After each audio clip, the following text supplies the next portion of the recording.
ஒன்றிய பாஜக அரசு மும்மொழி கொள்கையை ஏத்துக்கிட்டாதான் ஒருங்கிணைந்த பள்ளி கல்வி திட்டத்தின் கீழ் நிதியை கொடுப்போம் அப்படின்னு சொன்ன விஷயம் தமிழக மக்களிடையே, குறிப்பா மாணவ மாணவிகளிடையே பெரிய தாக்கத்தை ஏற்படுத்தியிருக்கு. இன்னைக்கு பாருங்க, ராசிபுரத்தை சேர்ந்த அரசு பள்ளி மாணவி நிதர்சனா முதலமைச்சருக்கு ஒரு கடிதமும் மணி ஆர்டரா ஒரு ரூபாய் அமைச்சிருக்காங்க.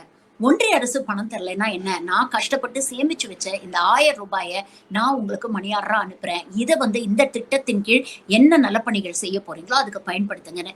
இவர் மட்டும் இல்ல, தமிழகம் முழுக்க பல மாவட்டங்களைச் சேர்ந்த மாணவ மாணவிகள், உண்மையிலேயே அரசுடைய நலம் விரும்பிகள் எல்லாருமே அவங்களால முடிஞ்ச தொகைய முதலமைச்சருக்கு அனுப்பிட்டு இருக்காங்க.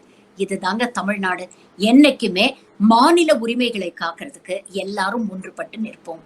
உண்மையிலேயே இந்த குழந்தைங்களோட இந்த செயலை நினைக்கும் போது ரொம்ப பெருமையா இருக்கு. பெரியாருடைய கனவு வீண் போகல. சுயமரியாதையோட நம்ம பிள்ளைங்க வளர்றாங்க அப்படின்னு நினைக்கும் போது உண்மையிலேயே பெருமையா இருக்கு.